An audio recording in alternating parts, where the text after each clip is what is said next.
this year, I had no idea that my personal connection to this event would grow much stronger. In the beginning of February, I was raped. My friend's boyfriend raped me at her birthday party.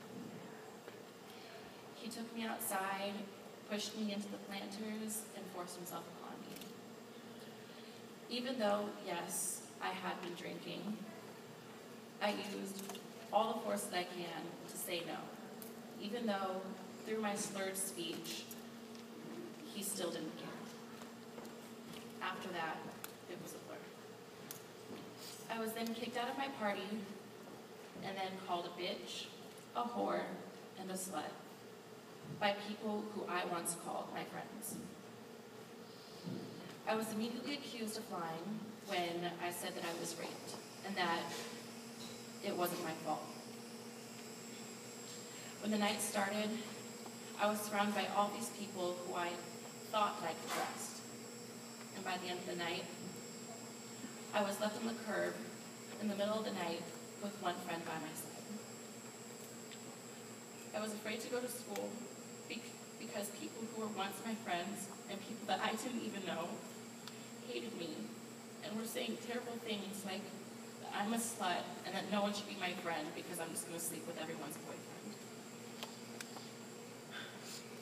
When I had people constantly telling me that I'm a horrible person, I thought, all these people are telling me these things and that it's my fault, then it must be true. I would try to hide at school because I was afraid that I was going to be attacked. One day, I was. To be honest with you guys, I never planned on telling anyone my story, especially an authority figure. Clearly that didn't help. I just thought that, if I pretended that didn't happen, it would all just go away. When the bullying at school and the constant text messages got too much for me to handle, I rushed to the school counselor's office. I told her my story, and she said, due to the information that you have told me, I have to call your parents and the police. My heart sank. I never wanted anyone to know what I was going through, especially my parents or even the police. I just didn't want anyone to worry. Nevertheless, my parents were by my side and when I was rushed to the hospital.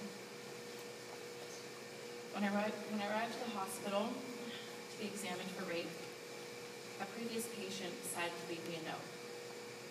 The note says, just know that you are loved. I left here feeling safe and taken care of.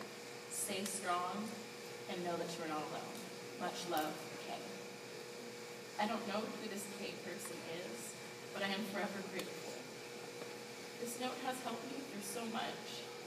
And I know that these words are just a piece of paper from an anonymous person, but these words are so much more than that to me. I constantly struggle with nightmares and flashbacks. This note reminds me that I'm not alone and that everything is going to be okay. Even though I went through a period of where I thought that, I was alone and I had no one to talk to, I have so many people to thank for helping me through this tough time in my life.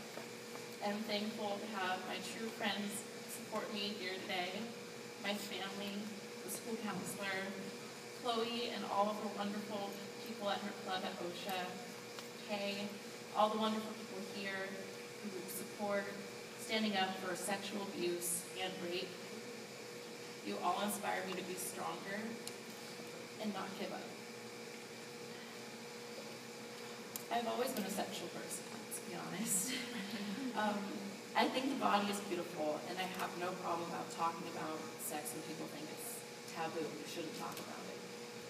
Just because I like to talk about sex doesn't mean I have a big fucking sign on my head that says, fuck me whenever you want. No woman should have to be ashamed of her body or feel the need to cover it up because they're afraid they'll be called a slut or raped. No one should think, I should rethink this outfit because, it's a little slutty and I don't want to get raped. Stop fucking telling us how we should dress and how to act. Because we don't want to be slutty or I'm a woman, and I should have the right to walk outside my goddamn lingerie if I feel like it.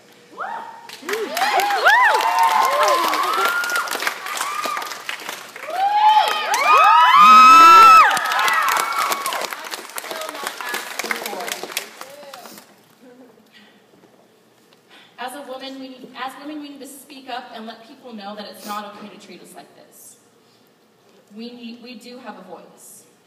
But I'm going to be honest with you guys and say, I have days where I feel weak, and I feel like, I think of the what-ifs, like, what if I didn't go to the party? What if I didn't drink? What if I wasn't wearing a short skirt? But I know that I can't change the past, and I can't blame myself for the fucked up decision that he decided to make.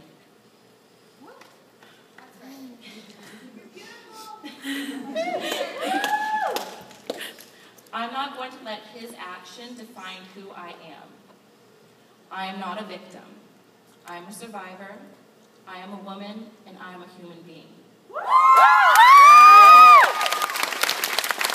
I have the opportunity to inspire at least one person, I'd feel accomplished. I'd let them know that they are not defined by one event in their life. They're defined by what they become of it. Stay positive and stay strong, and know that you're not alone. I fucking love you. I love you too. I don't want you guys to think that I'm saying this all out of hate or anger, because I'm not. I'm actually really happy. For a while, I was very sad, and I was angry at everyone and everything. But I'm not anymore. You know why? Because I realize that I'm alive, healthy, and I'm surrounded by people like you guys who support me and believe me. We are all here to support each other, and I think that's amazing. We need to stick together, and we can make a change. We are here today because we live in a society that tells us that our safety is in our own hands, and that it's no one else's fault but our own if it's taken away from us. We are told not to walk alone at night, to watch what we drink, how much we drink, who we hang out with, where we go, who we hang out with, and how we dress and how we act. We are told that if we do not follow those rules every single day of our lives, if we get sexually assaulted, then we should have to be more careful. Well, fuck being careful. We've had enough teaching women what to wear over teaching rapists not to rape. We've had enough of being ashamed for our sexuality and putting up with slut-shaming and double standards. I will wear what I want, when I want, and with whom I want. And if I get sexually assaulted, the only person to blame is them. Many of us are afraid to speak up. We've been constantly blamed for our actions, and that's not our fault. From personal experience, I didn't want anyone to know because I've seen many women be blamed by their assaulter and by having their assaulters not having any consequences. I was afraid that that was going to be the case for me. Even though I am blamed still to this day, and even though my rapist doesn't believe that he's in the wrong, I still have faith that I have my supporters and that I know that I can get through this. I didn't plan for what happened to me to be as public as it turned out, but maybe it's for the better. Maybe it gives me the opportunity to get my point across to people who are thinking or going through the same thing. You have a voice. Use it. Without it, you're letting them win and thinking it's okay. Don't be afraid to say no. Saying no doesn't make you a bitch. It's your body, your rules. The more we stick up to rapists, the people who sexually harass us, the more power we get. With all of us here today, it shows that we are united. Us and other people around the world like us have the chance to use our voices and speak up. We are one. Now I'm going to ask you guys a couple of questions, and I want you guys to scream as loud as you can, saying, I do. Okay? Who has the power to decide what you wear? I do! Who decides who you love? I Who decides whether or not you are worthy? do! I Who decides whether or not you deserve happiness? I do! And who decides whether or not you should have sex? I do!